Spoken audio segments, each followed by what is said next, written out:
Wabi has actually changed the experience for us because, for instance, if I buy my cowbell or my peak milk, I'm selling to the customer buying from me at cost price. I'm sure you'll be wondering how we're making profit, right? But since we joined Wabi, we've been selling profitably, to be honest.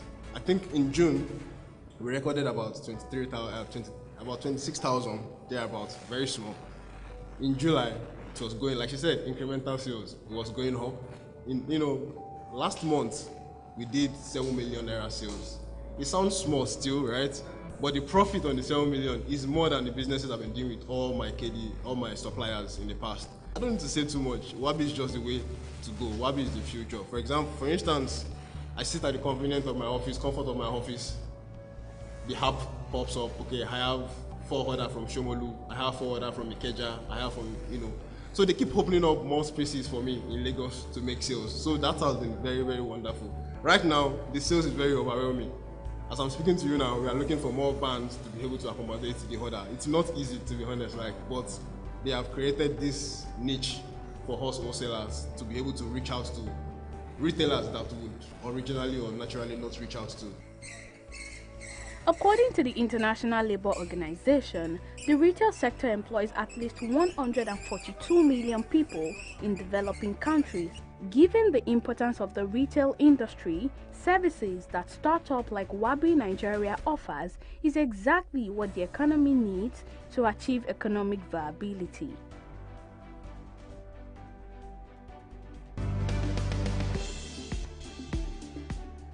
That's all we have for you on this edition. It's been a pleasure having you on the show. Thank you for watching.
On the news, Adamawa Governor re-elect Ahmadu Fintiri, Deputy Governor, received certificate of return.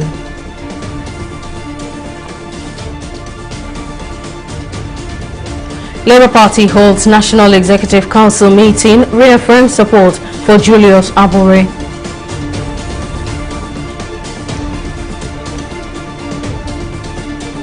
And AGF Malami, Finance Minister and others failed to appear before Reps Ad Hoc Committee over illegal crude oil sale. Hello and welcome to News Now on TV360 Nigeria. I am Simisala Ajigun. Following the conclusion of the supplementary elections nationwide and the declaration of winners, the Independent National Electoral Commission (INEC) has presented certificates of return to the Adamawa State Governor and Deputy Governor-elect on Wednesday. The Commission made this known in a statement on its Twitter page. Fintiri secured a second term in office, having scored 430,861 votes to beat his rival of the All Progressives Congress, Aisha Dahiru, known as Binani, who got 398,788 votes. Fintiri's victory took place 48 hours after Binani was controversially declared the governor-elect by Yunusa Ari, the resident electoral commissioner. There are details in this report. Following the conduct of the March 18 governorship elections, the Independent National Electoral Commission (INEC) had declared Adamawa poll as inconclusive. According to the collation officer, incumbent Governor Ahmadu Fintiri had scored 421,524 votes against Aisha Binani Dahiru's 390,275 votes. The overall, less than the total number of potential voters in 69 polling units where elections were cancelled. Controversy, however, ensued at the collation of the supplementary election results after Hudu Yunusa Ari, the resident electoral commissioner in the state, declared Inani the winner of the election. Speaking on the development, political affairs analysts say the move undermined democracy in the country. I had expected that what happened in the national elections on February 25, which of course was followed by the one that was held in March, with all the flags that INEC received. I thought INEC would use this supplementary election to just to paint its image in glowing colors. But again, as it turned out, INEC has sunk further down into the abyss, and I think it's something we must worry about and must be worried about as well, so that they must do everything possible for us to ensure that the courts do no longer justify or announce who the victors are. In any democracy, it's the electorate that will decide who governs them. But here, anything they do, impunity, go to court. Look at what has happened in Adamawa. It's a shame. INEC thereafter suspended the collation exercise and asked Yunusa Ari to stay away from the office. On Tuesday, April 18, Mele Lamido, the returning officer for the election, declared Fintiri as the winner of the collation of the supplementary election results. Dahiru Ahmed Aishatu, APC, 396,788. Umaru Ahmadu Fintiri, PDP, 430,861. 861. PRP, 1,188. Only of PDP, 5 by Adamawa State voted for continued crime.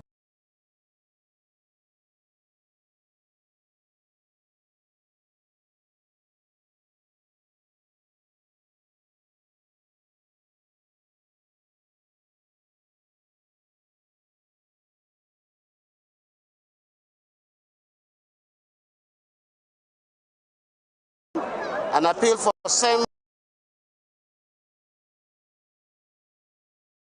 from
Someone who is also a legal and now describes his behavior.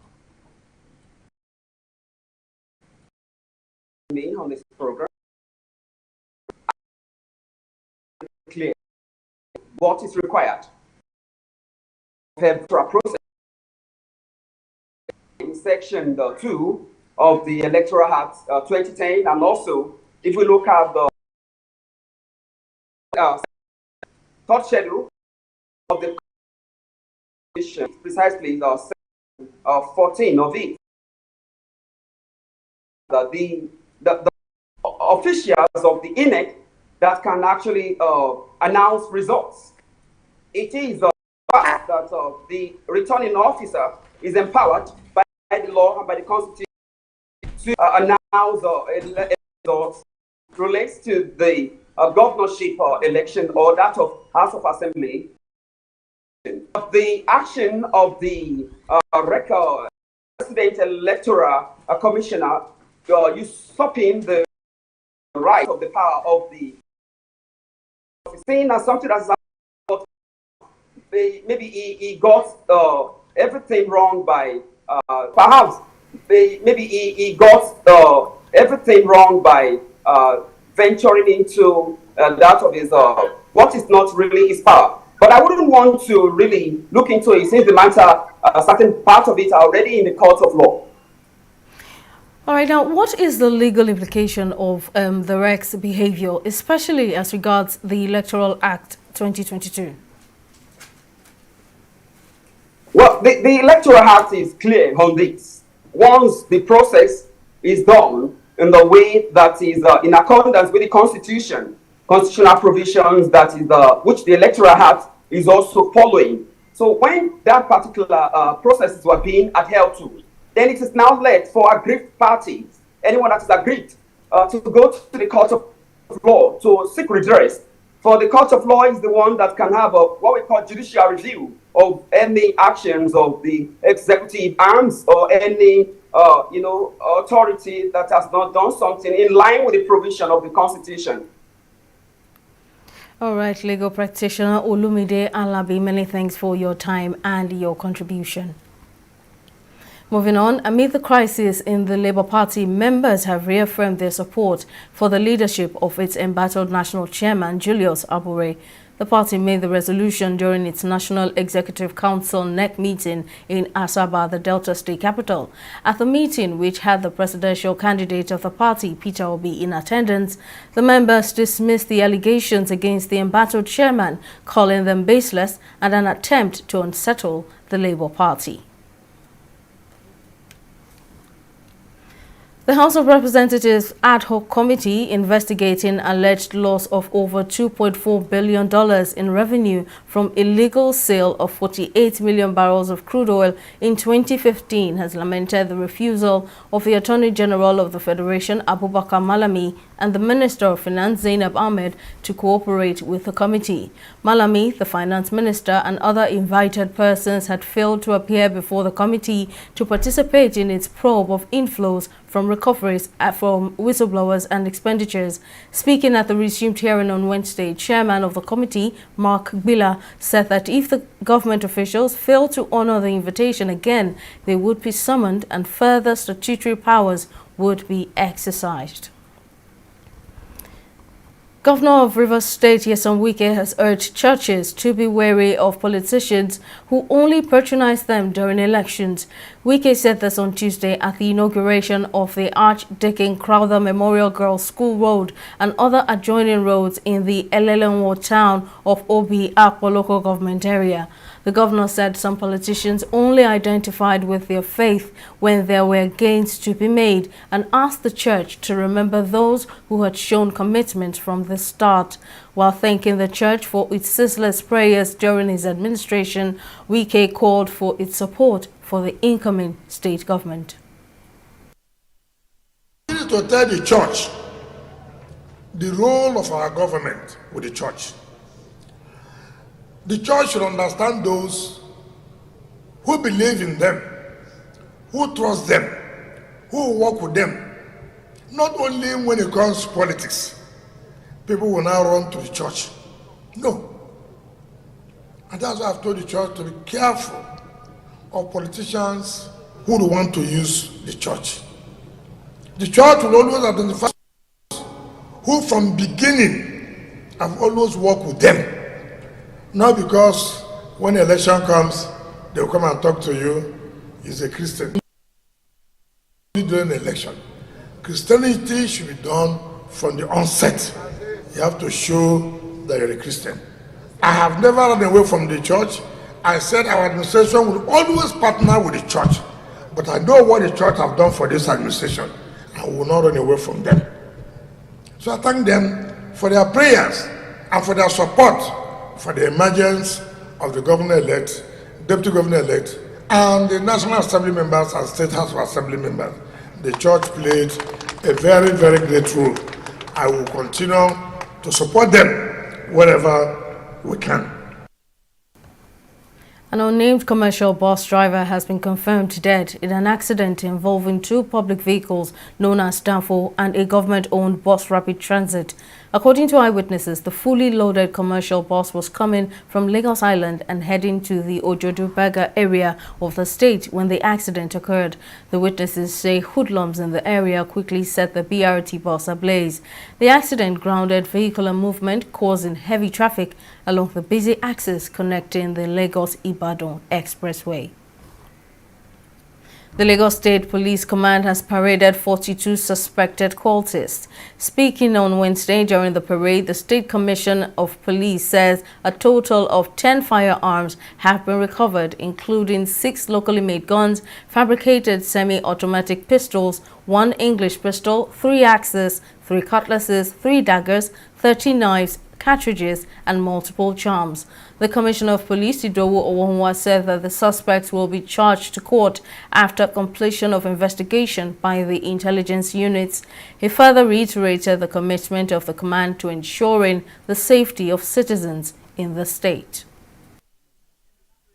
Because of these highly coordinated, intelligence-led anti-cultism operations, we have, as of today, moved up and arrested a total of 42 suspected cultists in operations carried out at Ijora, Orile, Ebutemeta, and Ikorodu. In the course of these operations, a total of 10 firearms of various descriptions were recovered from the cultists. These include 6 locally made shotguns, 3 locally fabricated semi-automatic pistols, and 1 English-made pistol. 3 axes, battle axes that they often use to hack down innocent citizens or their opposing rivals. Cutlasses, 3 cutlasses, 3 daggers, 3 knives, 13 live cartridges, multiple charms. The statement being made here today is twofold. First, to warn the cultists that in line with the promise made to Lagosians, we will deploy all our operational assets and will provide the leadership that will ensure that the special unit of the Lagos State Command sustains this battle against cultists who appear to be determined to threaten the internal security of Lagos, threaten our value for peace and our wish for a stable, secure order in order for Lagosians to operate.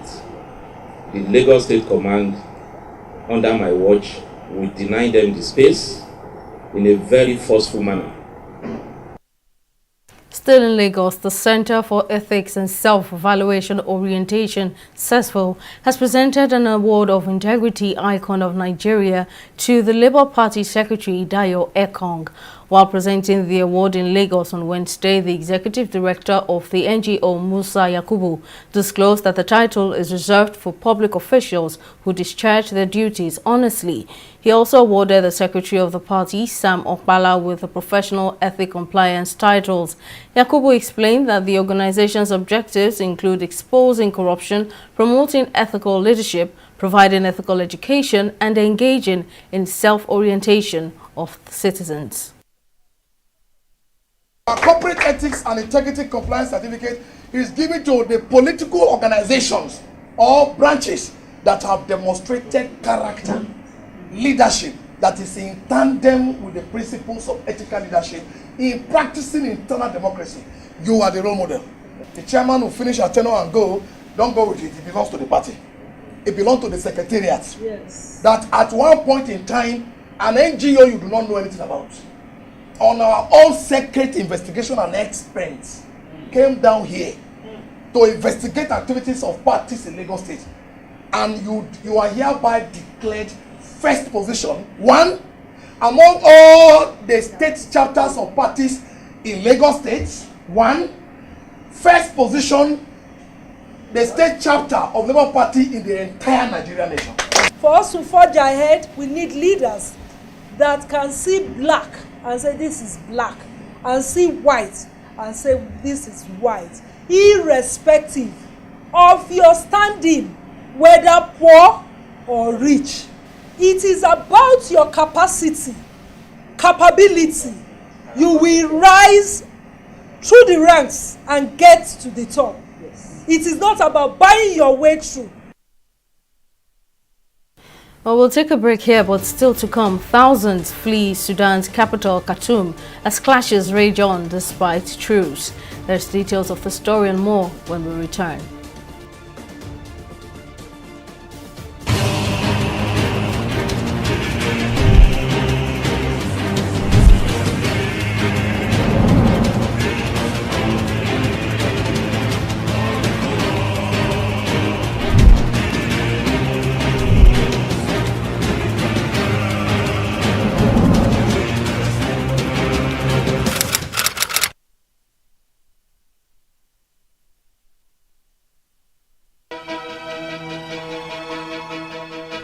Opinions are free, facts are sacred, but truth is universal. How, in practical terms, can we, for instance, de-escalate the tension? President must see himself as the President of the Federal Republic. We know where the enemy is. 3 places. The Lake Chad Basin, the border area between Nigeria and Cameroon, and then the Sambisa Forest. On TV360, we give you a complete dose of everything. Opinion, facts and undiluted truth. I hardly believe what politicians are saying in this part of the world. A new Nigeria is possible, a future is possible. We delve into the issues, dissect it so that you can understand it, and use it to take action. I don't think there's any need for any governor to look for grant for ranching. TV360, dissecting the issues.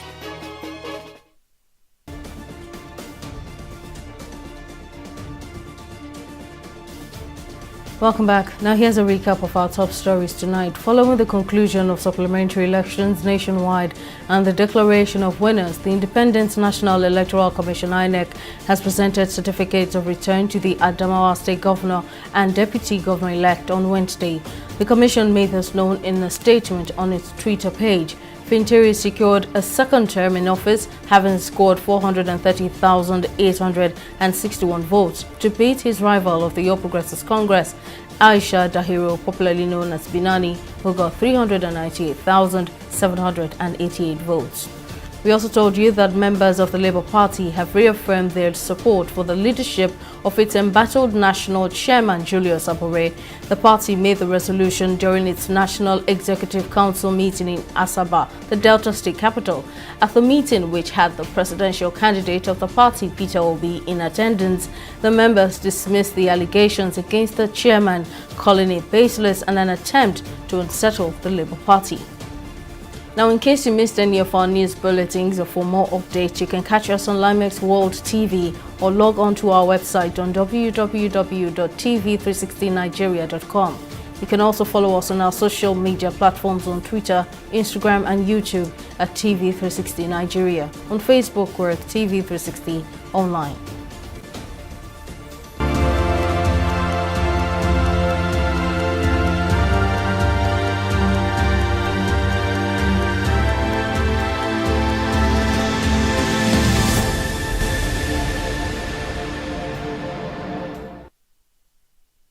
Scientists in Nigeria have tasked the federal government to look inwards and exploit available expertise and collaborations towards developing indigenous solutions and producing effective products to tackle the country's numerous health challenges.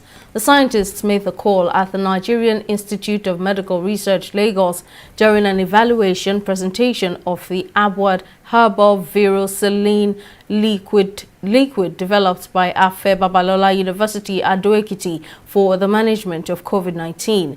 According to the Director General of the NIMR, Professor Babatunde Salako, the safety and efficacy of the herbal mixture, which has been approved by the National Agency for Food and Drug Administration and Control (NAFDAC) as a herbal immune booster and antioxidant, showed that it has the potential to be registered as a treatment for COVID.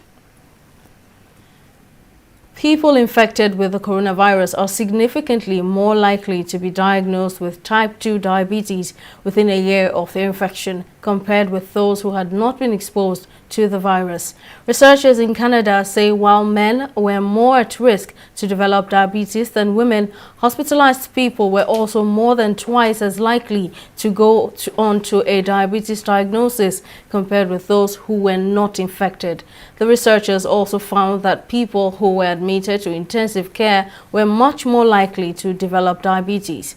The findings add to a growing body of evidence about COVID's long-term effects. We'll take another break here and return with more stories in business. Do stay with us.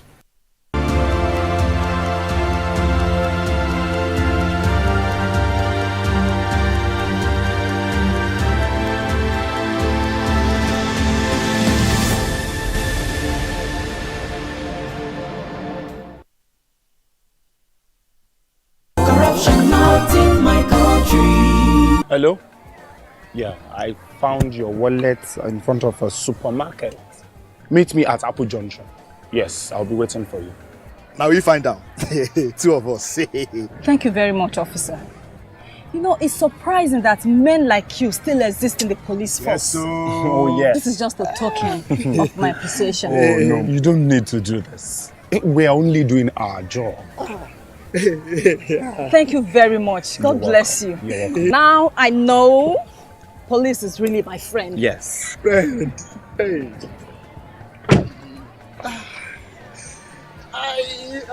Which came up with this one? I don't understand. You know your problem. You are greedy. I'm a policeman who is doing his job. All forms of corruption in the force. Not in my country. Corruption not in my country.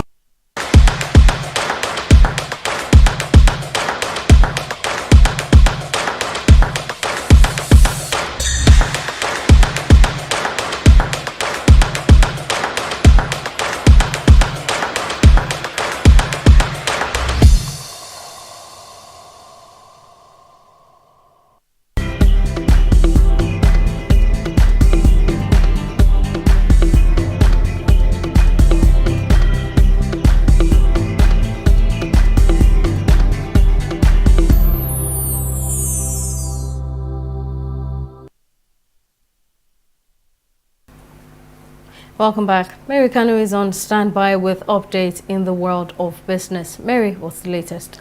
Thank you, Simisala. Welcome to Business News. The number of electricity consumers without meters over the March criticized estimated billings of distribution companies DISCOs increased by 190,000 to 5.93 million in 2022 from 5.74 million in 2021.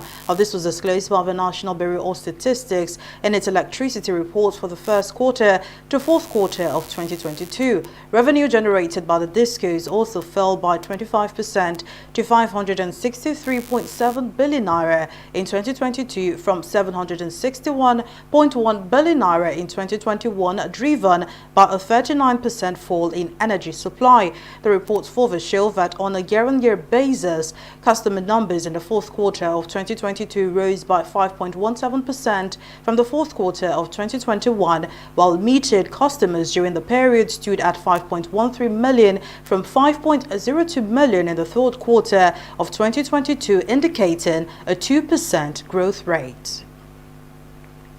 And in order to forestall future uncertainties over diesel supply, among other challenges, the Nigerian Midstream and Downstream Petroleum Regulatory Authority has advised businesses to take advantage of the opportunities in the gas value chain. The authority's chief executive, Farouk Ahmed, gave the charge in Lagos during his welcome address at a one-day event tagged Southwest Stakeholders Engagement on Gas Utilization in Nigeria. Ahmed assured that the federal government has put in place various initiatives and policy frameworks to enhance the growth of the sector. He added that although the efforts were yielding significant results, more collaborations and interventions were needed to improve domestic gas utilization. We'll take a break and be back with stock market reports. To stay with us.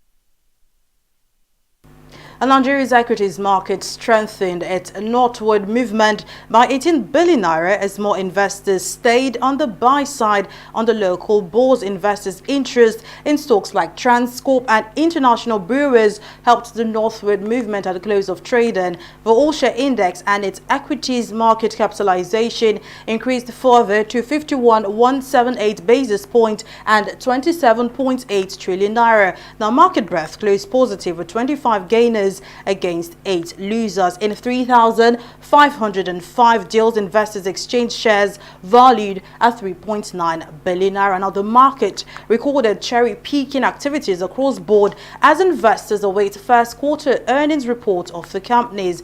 Moving on out to the global scene, a bearish trading day for the FTSE, Dow Jones and Nikkei as investors weigh another batch of US earnings, which also sees the FTSE snap its longest winning streak in about 29 months and is currently traded down at 0.13%. And that's the latest on stock market reports. Simisala, back to you. Thank you for the updates, Mary. And in Sudan, thousands of residents have fled the capital, Khartoum, on Wednesday as fighting between the army and paramilitaries, which has killed around 200 people, raged on for a fifth day after a 24-hour truce collapsed. The violence erupted on Saturday between forces of two generals, Army Chief Abdel Fattah al-Burhan and his deputy Mohammed Hamdan Daglo, who seized power in a 2021 coup. Both generals have positioned themselves as saviors of Sudan and guardians of democracy in a country which has known only brief democratic interludes. Since the start of fighting, each side has claimed the upper hand and that they have taken control of key sites or made advances on the other's bases across Sudan.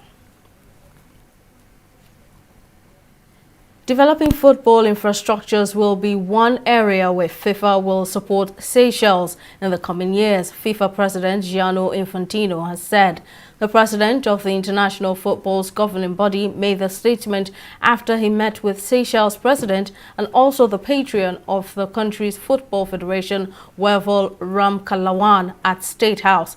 Infantino also revealed discussions have been had over the construction of a new AstroTurf pitch at the National Stadium.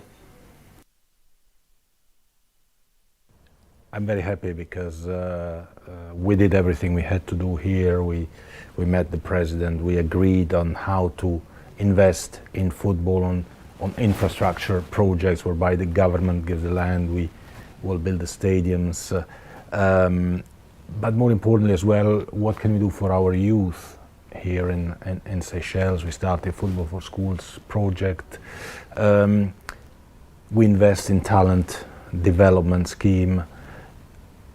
And of course, we'll host the FIFA Beach Soccer World Cup in 2025. So it's about big countries, but it's also about small countries. Seychelles has around 100,000 inhabitants. And FIFA is there for everyone. Well, that's all in our bulletin this evening. Many thanks for watching. I'm Simisala Ajikun. Bye for now.